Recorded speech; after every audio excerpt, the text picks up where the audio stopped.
Bonjour à tous, je vous invite à vous abonner à cette chaîne, à aimer, à partager, à commenter ces vidéos, c'est très important. C'est une manière de nous soutenir. Merci à vous tous. Les tarifs des bornes de recharge des voitures électriques ont doublé depuis le début du mois de janvier. Alors le pouvoir roulé des Français n'a jamais été aussi menacé dû à la hausse des prix des énergies. Alors la voiture électrique peut-elle être tout de même la solution à la voiture thermique ou comment faire face à la hausse du prix des énergies en tant qu'automobiliste? On en parle avec Philippe Nozière. Bonjour Philippe Nozière. Bonjour Corentin. Alors vous êtes président de l'association 40 millions d'automobilistes, qui est une association qui se veut la porte-parole des automobilistes raisonnables et responsables. Alors déjà, pourquoi aujourd'hui il devient plus cher de se déplacer en voiture électrique qu'en voiture thermique ? Écoutez, c'est quelque chose que nous attendions. Parce que je regardais déjà ce qui se passe chez nos voisins, et notamment en Angleterre, où le coût du plein électrique est du double du coût du plein en essence ou en gasoil. Mmh. Le problème, c'est que ce sont dans la plupart des cas, ce sont des bornes de recharge privées. Et ces bornes de recharge privées ne bénéficient pas, du moins pour l'instant, d'un bouclier tarifaire, tel que les particuliers.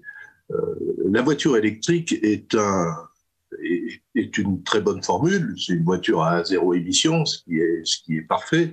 Mais c'est une voiture qui est malgré tout réservée à des gens, des automobilistes, qui ont soit un garage, soit une place de parking, qui ont la possibilité de brancher leur voiture chez eux. À partir du moment où on ne peut plus brancher sa voiture pour la recharger à son domicile, on est obligé de faire appel, effectivement, d'aller à des bornes de recharge.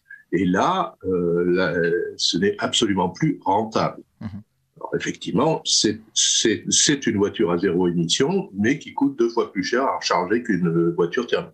Donc c'est une voiture qui est pour des gens privilégiés, donc qui ont le pouvoir d'achat pour acheter cette voiture électrique. Et aujourd'hui, vous dites qu'elle devient pas forcément moins chère qu'une voiture thermique, en tout cas en termes de coût, c'est-à-dire en termes de recharge, et puis aussi ces batteries qu'il faut changer régulièrement tous les 7-8 ans. On savait déjà qu'en termes de coût, c'était plus élevé qu'une voiture thermique, ne serait-ce que le coût d'acquisition. Quand on voit qu'aujourd'hui, on ne peut pas, la première voiture électrique qu'on peut toucher est plutôt autour de 25 000, voire 30 000 euros, c'est quand même beaucoup plus élevé qu'une voiture thermique.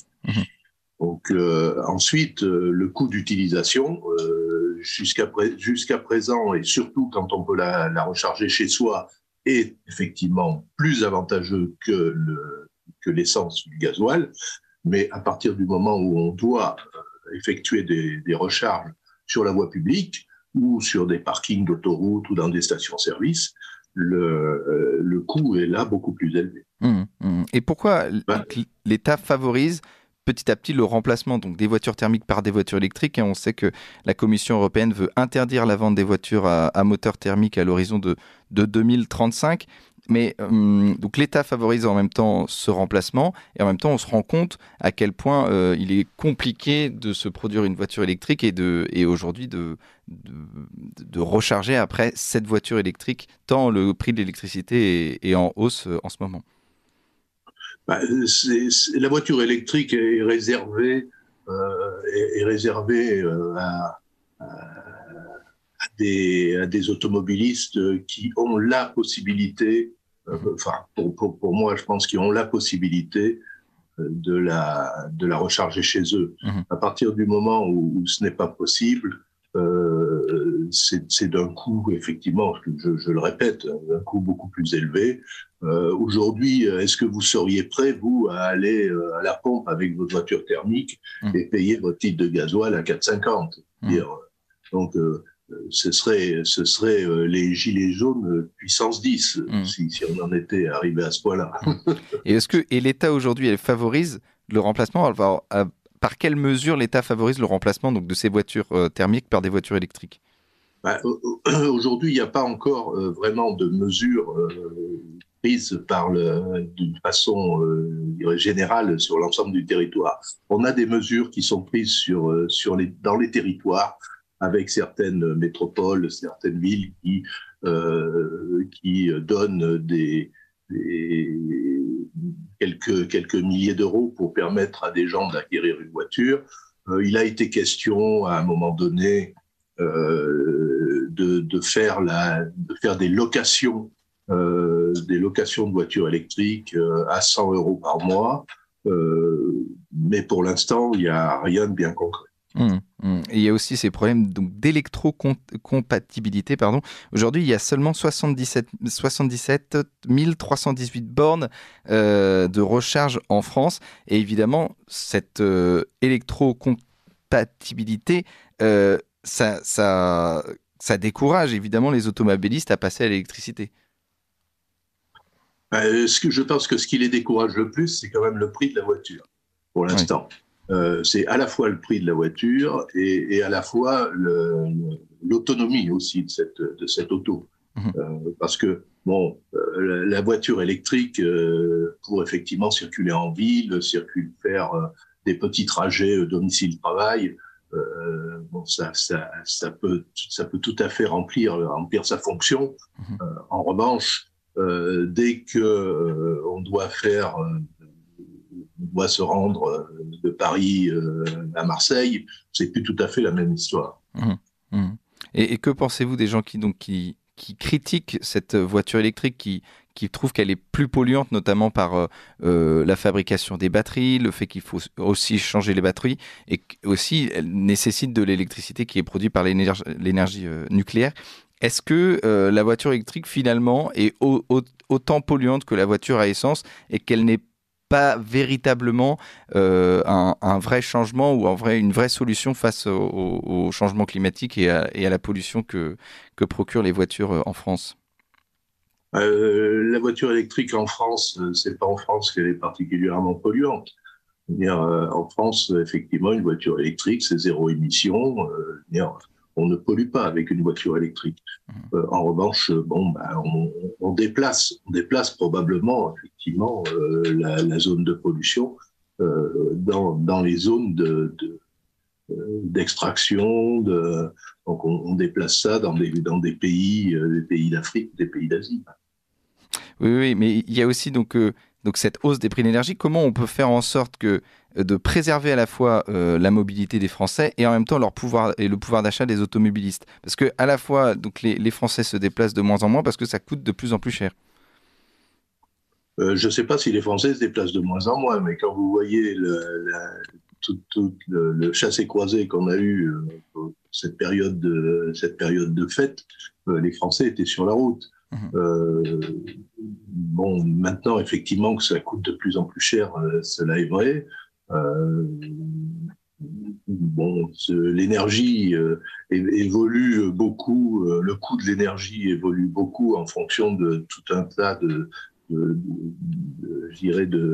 d'évolutions géopolitiques. Demain, on aura peut-être une énergie plus chère ou on aura peut-être une énergie moins chère. On ne sait pas trop. Mais vous pensez qu'il y a encore donc un travail à faire, notamment pour que les Français passent de la voiture thermique à la voiture électrique? Qu'est-ce que pourrait faire, par exemple, votre association? On le rappelle, Philippe Nozière, 40 millions d'automobilistes, pour prendre conscience qu'il y a donc un changement, une passation à faire entre la voiture thermique et la voiture électrique. Je suis pas convaincu, et à 40 millions d'automobilistes, on n'est pas convaincu que la voiture électrique va remplacer purement et simplement la voiture thermique. Il y a un certain nombre de possibilités aujourd'hui pour continuer à faire fonctionner des voitures thermiques et avec des carburants non polluants. Il y a l'hydrogène, il y a les carburants de synthèse. Alors effectivement, l'Europe impose aux constructeurs de cesser de vendre des voitures thermiques en 2035. D'ici là, peut-être que les choses vont évoluer. Parce que je vois assez difficilement la possibilité, même en l'espace d'une dizaine d'années, de remplacer la totalité du parc automobile par de la voiture électrique. Et on peut penser que les voitures thermiques soient de moins en moins polluantes et coûtent de moins en moins cher, enfin, de consommation d'essence? Les voitures thermiques sont déjà de moins en moins polluantes depuis des années. Les efforts des constructeurs sont énormes dans ce sens-là. Au niveau de la consommation également, vous vous rendez compte aujourd'hui que des voitures, même des grosses voitures, ne consomment plus que 5-6 litres de carburant aux 100 km, ce qui était totalement invraisemblable il y a quelques années. Donc il y a un effort des voitures thermiques qui ne sont pas... Comment vous expliquez qu'elles soient autant diabolisées, ces voitures thermiques, alors que, comme vous dites, les voitures thermiques sont de moins en moins polluantes, qu'il y a des gros efforts par les fournisseurs pour qu'elles soient de moins en moins polluantes et qu'elles consomment de moins en moins donc d'essence. Comment vous expliquez que ces voitures thermiques soient aujourd'hui associées à la pollution plus que l'industrie, par exemple? Il y a un lobbying écologique qui est très puissant et qui fait aujourd'hui en sorte que les automobilistes sont considérés comme des pollueurs. On sait que l'automobiliste, depuis des années, est considéré comme une vache à lait, mais maintenant, en plus, on nous considère comme des pollueurs, voire presque des tueurs, parce que la pollution tue. Donc, merci beaucoup Philippe Nozière. On rappelle que vous êtes président de l'association 40 millions d'automobilistes. Merci beaucoup.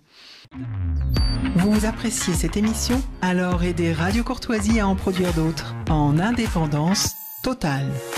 Rendez-vous sur soutenir.radiocourtoisie.fr. Merci d'avance.